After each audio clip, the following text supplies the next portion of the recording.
Boa noite a todos. Quem puder, abra a Bíblia no livro de Provérbios, capítulo 9.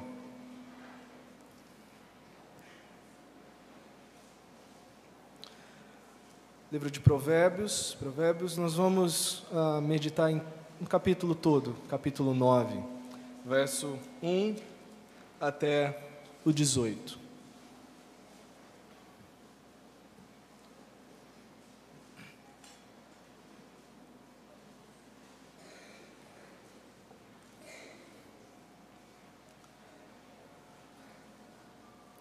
Todos já abriram, mas antes de nós fazermos a leitura, há muitos que não estiveram aqui, talvez nas outras mensagens, então para não ficar talvez perdido na linha que estamos tentando traçar, na sexta-feira foi falado sobre a necessidade de um relacionamento com Cristo, de ter uma vida fundamentada em Cristo, a fim de que você possa servir a sua família.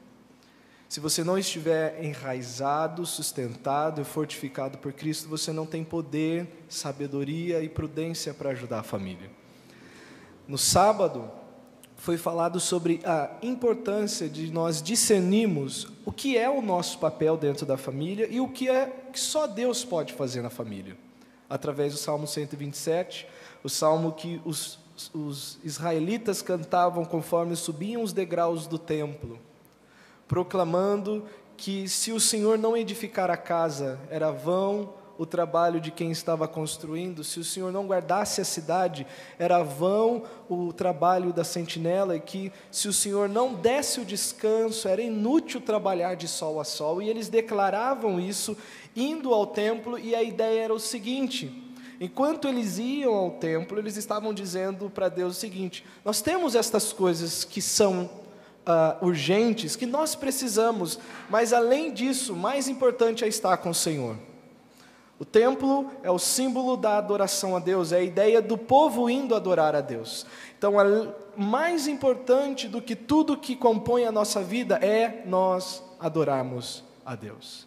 E hoje, na parte da manhã, foi falado sobre a importância de se viver saudavelmente no seio da igreja, de ser um membro de igreja, vamos dizer assim, saudável, tendo um relacionamento com os outros que foram também transformados por Cristo, e isso é a base também para que você tenha um bom relacionamento dentro de casa.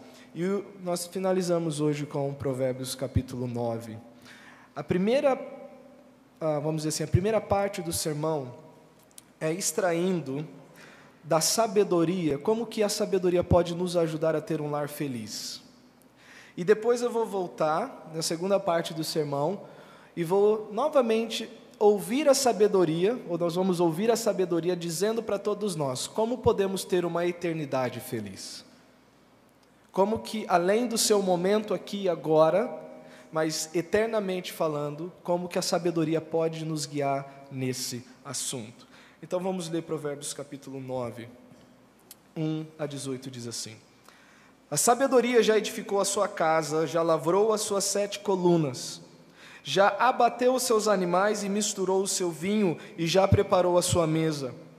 Já ordenou às suas criadas e está convidando desde as alturas da cidade, dizendo: quem é simples, volte-se para cá. Aos faltos de senso diz: vinde, comei do meu pão e bebei do vinho que tenho misturado. Deixai os insensatos e vivei, e andai pelo caminho do entendimento. O que repreende o escarnecedor toma afronta para si, e o que censura o ímpio recebe a sua mancha. Não repreendas o escarnecedor para que não te odeie. Repreende o sábio e ele te amará. Dá instrução ao sábio, e ele se fará mais sábio. Ensino justo, e ele aumentará o entendimento. O temor do Senhor é o princípio da sabedoria, e o conhecimento do santo a prudência. Porque por meu intermédio se multiplicam os teus dias, e anos de vida se te aumentarão. Se fores sábios, para ti serás sábio. E se fores escarnecedor, só tu o suportarás. A mulher louca, ou dependendo da tradução, a mulher apaixonada, é alvoroçada, é simples ou inconstante e nada sabe.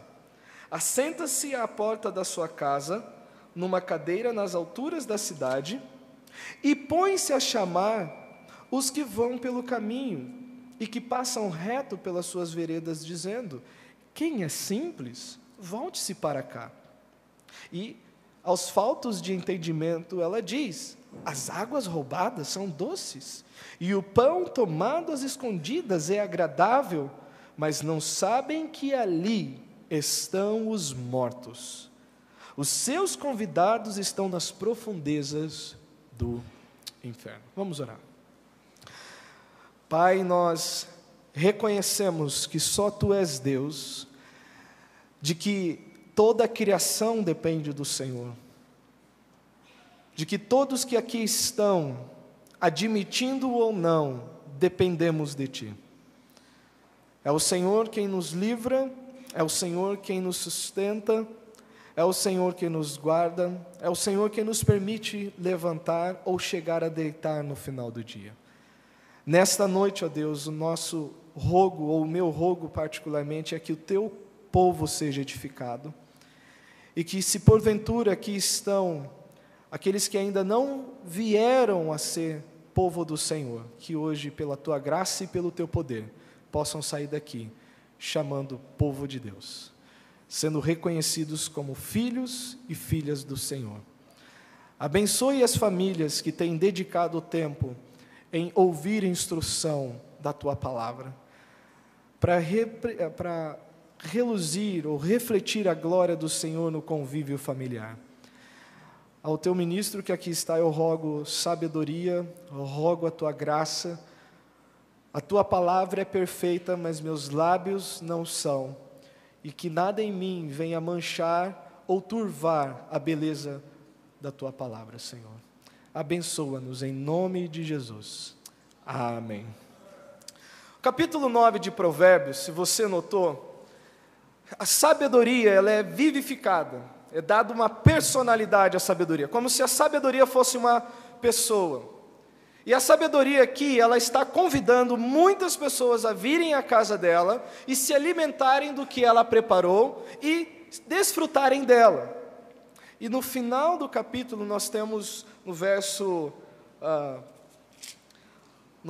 13, a mulher louca, ou dependendo da sua tradução, a mulher apaixonada, que copia o convite que a sabedoria faz. A sabedoria chama o simples, a loucura também chama o simples. A sabedoria providencia um banquete, mas a loucura não tem o que providenciar, ela precisa roubar para dar. E enquanto a sabedoria, o resultado é entendimento, sabedoria, crescimento, os seus dias se aumentarão. Para a loucura, o Salomão ele termina dizendo que os que atendem ao convite da loucura não entendem ou não sabem que ali estão os mortos, nas profundezas do inferno. A primeira parte que nós vamos traçar no entendimento desse texto é como que a sabedoria pode nos ajudar a ter uma boa base para um lar feliz. Os convites, os detalhes que ela mostra aqui, vamos tentar aplicar para a família, e depois nós vamos voltar e ver como é que a sabedoria pode nos ajudar eternamente, como é que a sabedoria pode te ajudar eternamente. Então, o primeiro conselho para um lar feliz é o seguinte: estabeleça uma boa base para o seu lar, um bom fundamento. Não há como negar, querendo ou não, todos nós temos algum tipo de princípio, algum conjunto de valores dentro de casa. Se são distorcidos ou se são corretos, ninguém vive sem algum tipo de padrão, de norte, de regra. E o convite que a sabedoria faz é o seguinte: use-me como seu padrão. Use-me como aquilo que haverá de nortear a sua vida, o seu caminho, o seu relacionamento dentro de casa. Então vamos ver o que a sabedoria nos diz aqui. Primeiro, fortifique o seu lar com sabedoria dos altos céus. O verso 1 diz: a sabedoria já edificou a sua casa e já lavrou as suas 7 colunas, ou já firmou as suas 7 colunas. Como que é a sabedoria que vem do alto? Tiago, capítulo 3, versos 13 a 18, esse é o único texto que nós vamos ler fora de Provérbios. Epístola de Tiago, capítulo 3, verso 13 a 18, aqui Tiago nos dá com muita clareza como que é a sabedoria vinda de Deus. Então, como que eu e você podemos fortificar o nosso lar com a sabedoria que vem de Deus? Aqui ele vai descrever de forma bem detalhada, verso 13, verso 18, diz assim: quem dentre vós é sábio e entendido? E aí ele vai mostrar qual é a prova para se detectar um sábio e entendido. Mostre pelo seu bom trato as suas obras em mansidão de sabedoria. Mas se tendes amarga inveja, sentimento faccioso em vosso coração, não vos glorieis e nem mintais contra a verdade. Essa não é a sabedoria que vem do alto, mas é terrena, animal e diabólica. Porque onde há inveja e espírito faccioso é aquela pessoa que só quer brigar, só rixa, só contenda. Tudo é motivo de explosão. Espírito faccioso, e aí há perturbação e toda obra perversa. Mas a sabedoria que do alto vem é primeiramente pura, depois pacífica, moderada, tratável, cheia de misericórdia e de bons frutos, sem parcialidade e sem hipocrisia. Ora, o fruto da justiça semeia-se em paz, ou semeia-se na paz, para os que exercitam a paz. Então, o primeiro ponto, ou a primeira ideia aqui é que o nosso lar deve ser fortificado com sabedoria. Uma segunda ideia que a sabedoria nos ajuda no entendimento desse fortalecimento do lar é o seguinte: fortifique o seu lar com adoração a Deus. Mesmo que você seja a única pessoa que pode clamar pelo nome de Deus ali dentro, faça isso publicamente na sua família. Não é que você vai fazer como Mateus 6, chegar lá na sala, diante da sua mãe e do seu pai, levantar as mãos e orar na frente dele ou dela. Não se trata disso. Mas que os seus familiares notem que você tem uma vida voltada para Deus. Não só quando você se arruma para vir ao culto, mas dentro de casa eles notam: olha, esse é o momento no relógio onde fulano, beltrano, ciclano, ele para, ora, lê, canta, e ele tem o seu tempo com Deus. Da onde nós tiramos isso? Olha o verso 2 e o verso 5. Já abateu os animais, e misturou o seu vinho, e já preparou a sua mesa. Verso 5, vinde, comei do meu pão, e bebei do vinho que tenho misturado. Aí você vai perguntar, o que isso tem a ver com adoração? No Velho Testamento, como é que um israelita adorava a Deus? Eles iam para um lugar, primeiramente, chamado tabernáculo, e lá tinha um altar, e eles levavam os animais, e carneavam os animais, e derramavam o sangue dos animais, e aquilo era uma maneira deles adorarem a Deus. Quando foi na Páscoa, o anjo que passou nas casas israelitas, e os umbrais da porta deviam estar em vermelho, o que eles estavam fazendo dentro da casa? O que foi a ordem do Senhor? Peguem um novilho, um carneiro, puro, sem defeito, ácil, e comam todos. E por causa disso, os que assim fizeram foram poupados do anjo que passou entre as casas naquele dia. No Velho Testamento, a adoração estava muito envolvida com a ideia do sacrifício dos animais. Um inocente morrendo pelo culpado. No Novo Testamento, pão e vinho, aonde que aparecem? Vai ter mencionado, acho que no boletim, semana que vem, é ceia do Senhor. Ela diz no verso 2, já bateu os animais, já preparou o seu vinho, já preparou a sua mesa. No verso 5, vinde, comei do meu pão e bebei do meu vinho. Então, a ideia que nós estamos extraindo aqui é que é importante que o seu lar também tenha esse elemento da adoração a Deus. Terceiro, fortifique o seu lar no serviço, em servir as pessoas do seu lar. Olha o verso 3, já ordenou as suas criadas e está convidando desde as alturas da cidade, dizendo, e a ideia das criadas aqui seríamos nós no serviço à sabedoria. Se queremos que aqueles que estão ao nosso redor sejam sábios, nós podemos fazer isso no serviço a essas pessoas. Fortifique o seu lar com humildade. Uma das coisas que, além da hipocrisia, que fere muito o lar, mas também o espírito altivo ou a soberba. A pessoa que tem cerviz endurecida, que nunca baixa, que nunca se sujeita, sempre ela está por cima. Melhor é conviver com aqueles que são humildes. Olha o verso 3 e o verso 4. Já ordenou as suas criadas e está convidando desde as alturas da cidade, dizendo, quem é simples, volte para cá. E aos faltos de senso diz, onde que está a humildade aqui? É você descer. O texto diz que a sabedoria está convidando as pessoas que moram no alto, que têm uma posição alta, e a ideia é, olha, saiam dessa posição e desçam para cá. Humildade é isso, é você descer, é você sair vamos dizer assim, dessa falsa situação da sua existência e entender de fato como que Deus nos vê. Nós não somos altos como pensamos, mas que devemos nos abaixar, ouvir e nos humilhar diante de Deus. Quinto, fortifique o seu lar, deixando as más influências. Olha o verso 6. Deixai os insensatos e vivei. Eu acho que isso é uma preocupação mais dos pais. Quando os pais começam a notar com quem os filhos estão andando. Aí os pais chegam para os filhos e falam, olha, eu não acho que aquela pessoa é uma boa companhia para você. Aí os filhos ficam, ai, o senhor não conhece, o senhor não sabe de nada, não conhece a pessoa e tal, mas os pais têm mais experiência, filhos. Então, se eles dizem o que dizem, não é porque eles não querem a sua felicidade, é porque eles querem te proteger. Mas a ideia geral aqui é, quem que te influencia? Em Salmo 1 é dito sobre o conselho dos ímpios. Em 1 Coríntios 1 fala-se da sabedoria do mundo. Querendo ou não, em algum ponto dos nossos relacionamentos, ao invés de nós sermos uma torneira para aguar ou influenciar as pessoas, às vezes nós somos uma esponja.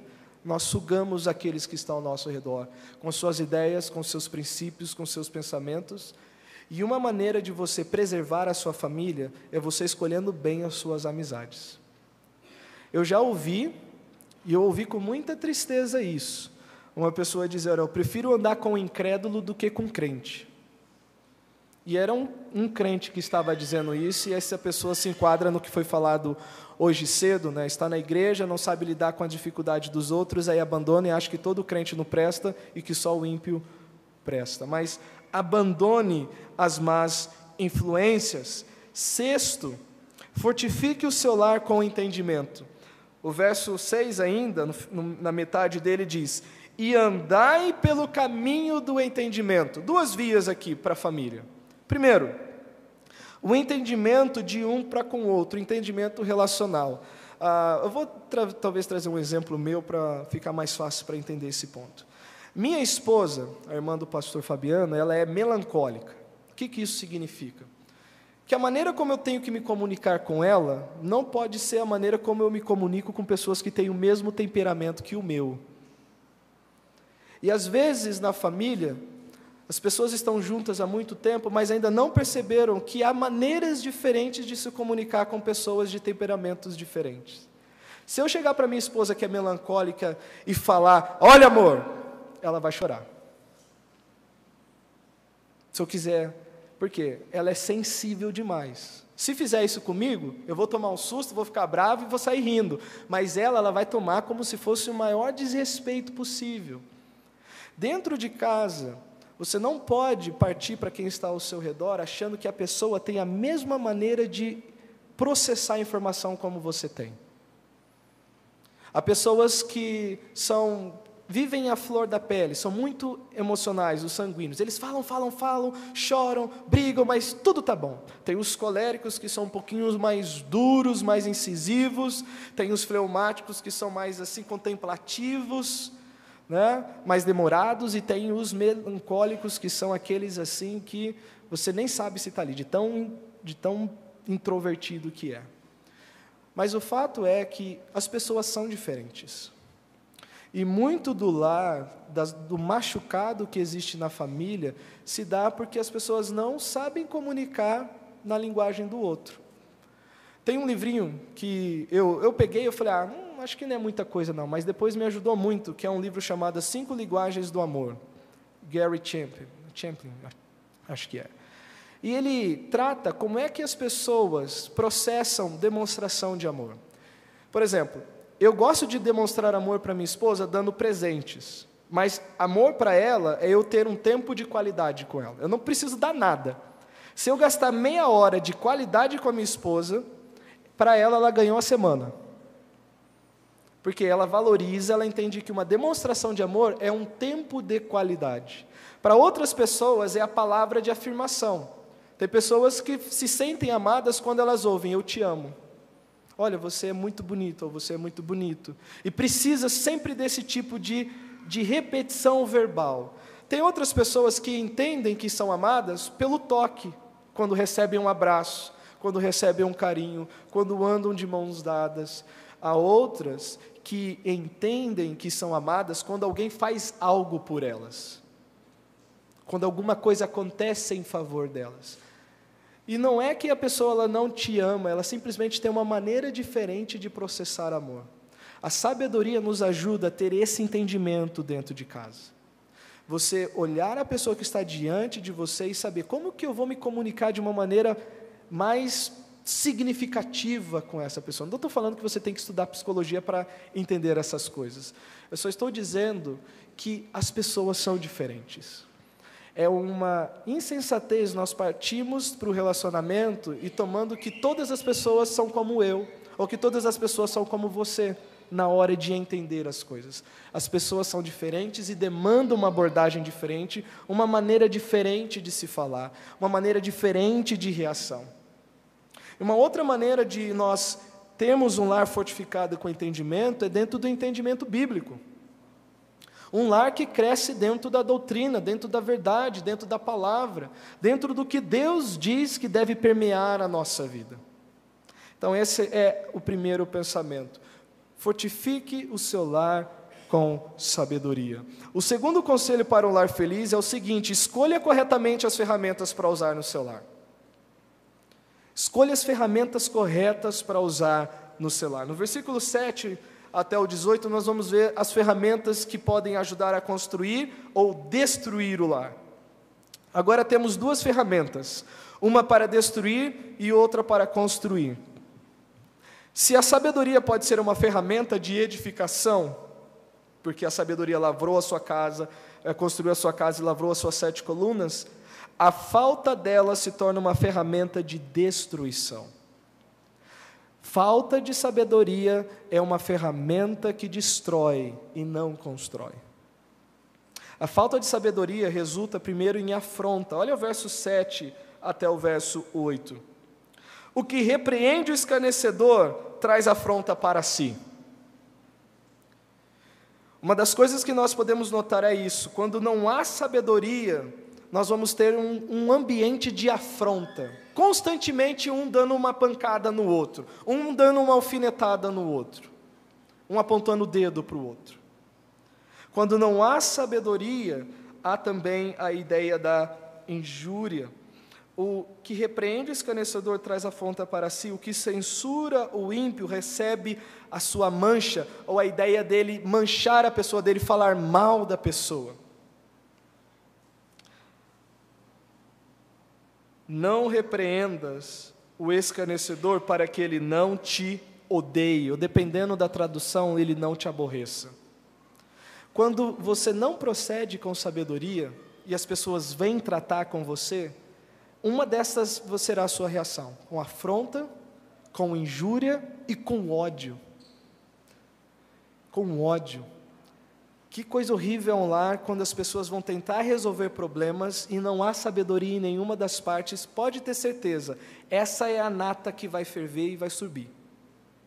Um afrontando o outro, um manchando o outro, especialmente tirando do fundo do baú as coisas que aconteceram, e a cartada final é o ódio.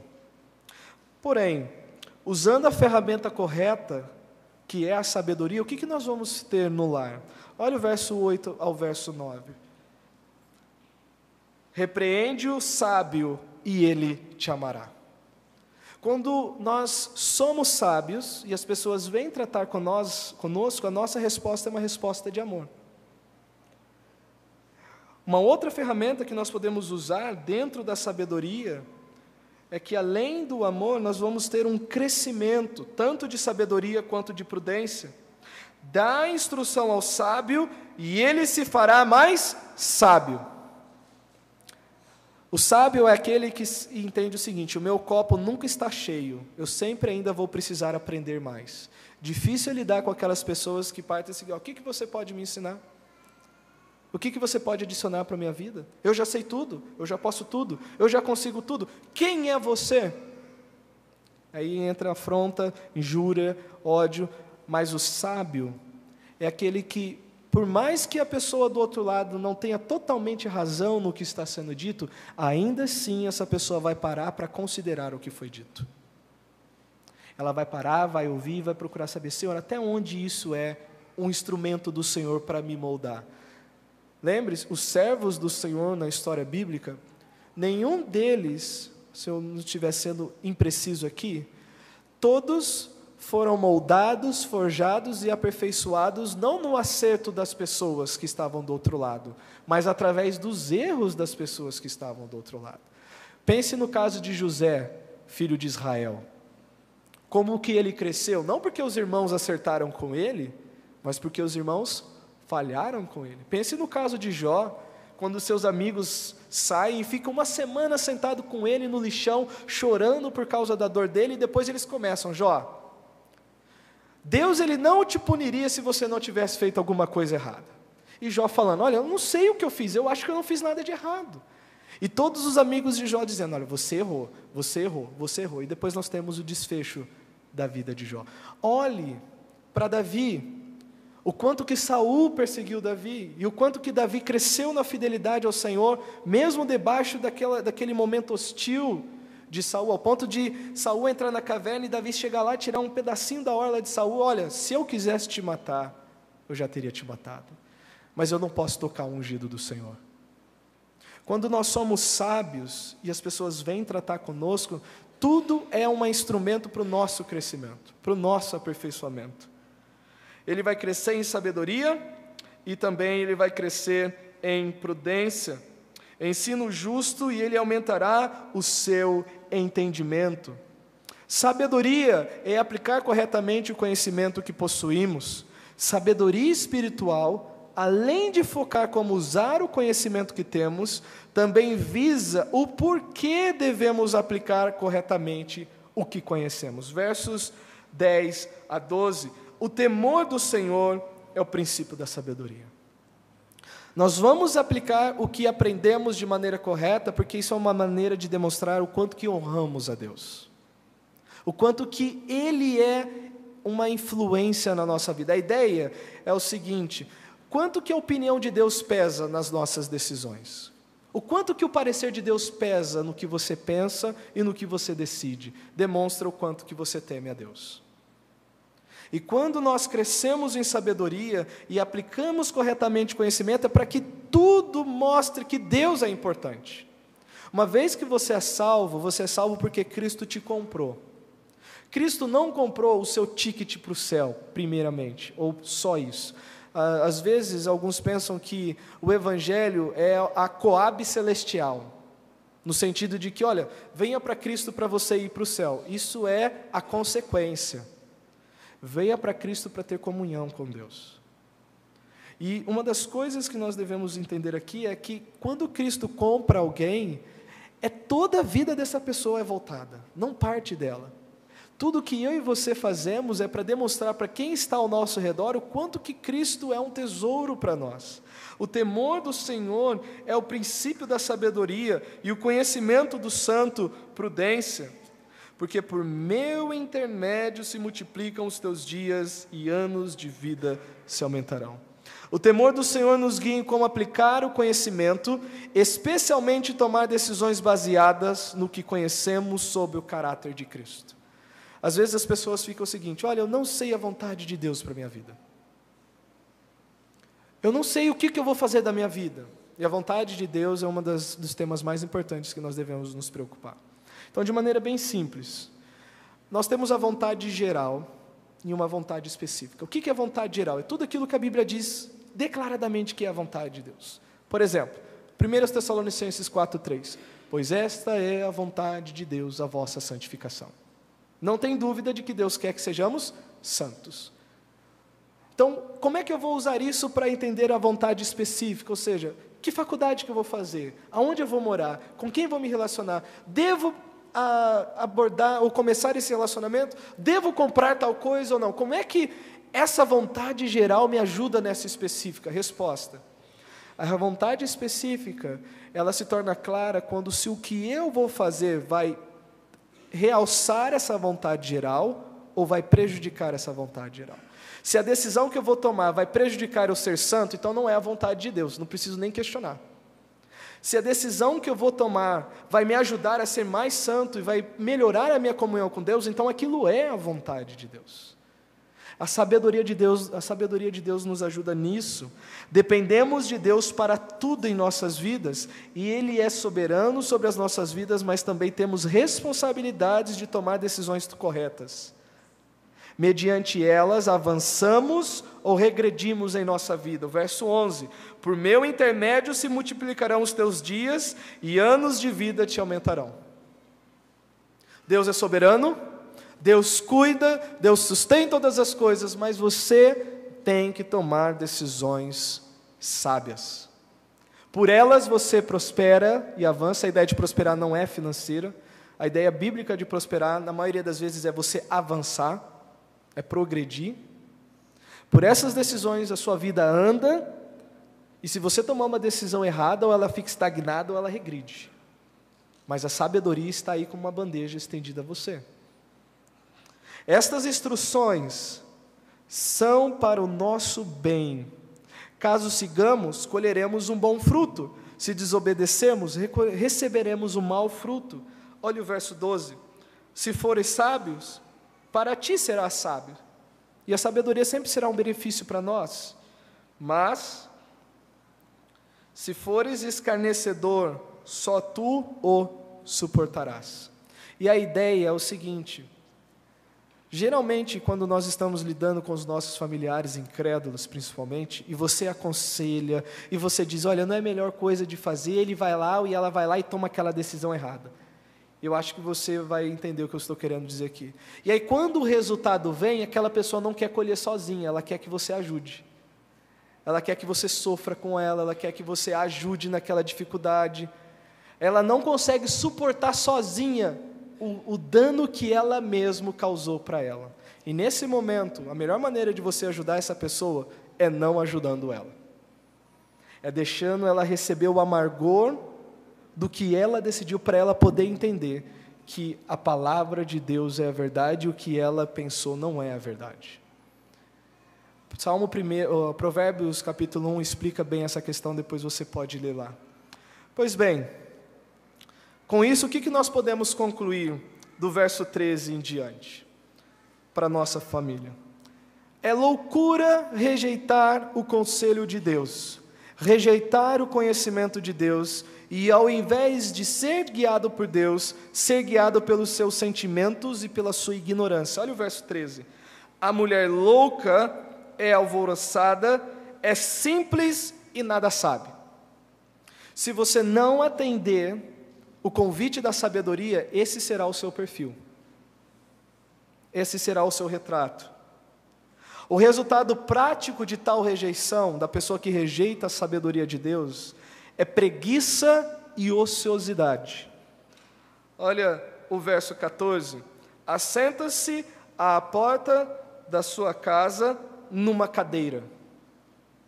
Não há um movimento, ela simplesmente fica lá sentada. Então, uma das coisas de rejeitar a sabedoria é ser guiado pela ignorância, é desenvolver uma vida de preguiça e de ociosidade. Além disso, Rejeitar a sabedoria é ter uma vida firmada e centrada no orgulho. O texto diz que essa mulher estava sentada nas alturas da cidade. Aonde que a sabedoria estava? Lá embaixo, convidando todos a descerem. A loucura está lá em cima. Se você rejeitar a sabedoria, além destas coisas começarem a ganhar terreno na sua vida, você será uma pedra de tropeço no caminho de outras pessoas. Ao invés de você ajudar, você vai ser uma pedra de tropeço. O texto diz, no verso 15, e põe-se a chamar os que vão pelo caminho e que passam reto pelas suas veredas. Essas pessoas que estão passando pelo caminho são as que atenderam o convite da sabedoria, e no caminho passam na frente da casa da loucura. E a loucura para ali e diz, olha, não vá para lá, fique comigo. De maneira prática, que nós podemos extrair o princípio aqui é o seguinte, você nunca será uma bênção para quem estará ao seu lado, rejeitando a sabedoria. Mas uma pedra de tropeço e talvez até um fardo, difícil de levar e difícil de carregar. Além de desenvolver um estilo de vida pecaminoso, rejeitar a sabedoria de Deus acarreta em que a vida dessa pessoa vai ser pautada, dominada pelo pecado. Olha o verso 16 e 17, olha o convite que a loucura faz. Quem é simples, volte-se para cá. E aos faltos de entendimento, ela diz, as águas roubadas são doces e o pão tomado às escondidas é agradável. A vida dessa pessoa será marcada pelo pecado e não por Deus. E por último, o resultado de se rejeitar a sabedoria de Deus é morte. Olha o verso 18. Mas não sabem que ali estão os mortos. Os seus convidados, os que atenderam o convite, estão nas profundezas do inferno.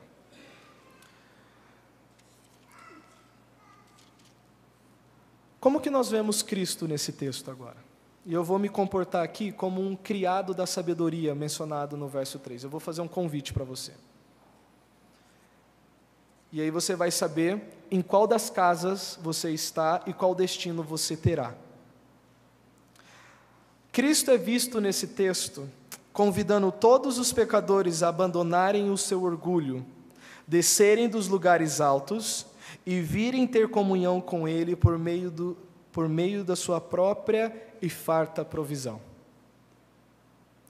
Cristo é visto nesse texto, Ele é a sabedoria que firmou uma casa, que preparou uma mesa, que enviou os seus criados ou os seus servos, os seus mensageiros, e Ele convida a todos os pecadores que se veem como altos demais a descerem e virem ter comunhão com Ele pelo aquilo que Ele providenciou. Ele é o animal sacrificado, o seu corpo é o pão e o seu sangue é o vinho. E Ele convida a todos a virem a ter comunhão com Ele, a descerem dos lugares altos, a abandonarem o seu posto de autossuficiência e reconhecerem, eu preciso de Cristo, eu preciso de Ti. Não ir a Cristo, não aceitar o seu convite é loucura. A motivação é não querer sair do seu aparente lugar de conforto e estilo de vida pecaminoso. Os tais que assim procedem experimentarão o inferno eterno. Leia novamente depois em casa o Salmo 9, ou Provérbios 9, nessa perspectiva, como se fosse Jesus fazendo o convite. Ele convida todos. Pecadores, saiam dessa posição alta de orgulho, parem de pensar que vocês são sãos, mas vocês são doentes, vocês precisam de médico, desçam, humilhem-se, venham até mim, provem do que eu proporciono, o sacrifício dele na cruz, receba o perdão dos vossos pecados e eu vou aumentar os vossos dias. Mas os que ouvem o convite do Evangelho, mas aqueles que estão diante do, vamos dizer assim, do criado da sabedoria que está fazendo o convite e rejeita, e prefere atender o convite da loucura, não sai daqui pensando o seguinte: se você rejeitar esse convite, eu sou neutra, não estou aceitando nem a loucura e também não estou aceitando nem... Não. Se você rejeitar esse convite, significa que você já aceitou o convite da loucura. E os que assim rejeitam são vistos como loucos. Quem é você nessa história? Quem é você nessa história? Você é o sábio que atende à repreensão e o convite e vai até Cristo? E confessa como Senhor e crê no seu coração que Deus o ressuscitou dentre os mortos? Ou você é o escarnecedor, aquele que do íntimo ouve isso e diz: baboseira, vou seguir minha vida, essas coisas aí não adiantam em nada, eu vou largar minha vida do jeito que eu quero viver. Os costumes, a pessoa que não tem Cristo, ela já sabe as coisas erradas que ela faz e o que ela precisaria abandonar para vir a Cristo, porque Deus dá a consciência e a lei impressa no coração que acusa e defende, ela já tem essa noção, e ela não quer sair do lugar alto, da porta da sua casa, da sua cadeira, do seu estilo de vida pecaminoso, ela não quer descer, ela não quer reconhecer que é um pecador, isso é a ideia de descer, e ter vida. Se você é o escarnecedor que não dá a mínima para a mensagem do Evangelho, quem é você aqui essa noite? Vamos orar. Pai, nós agradecemos.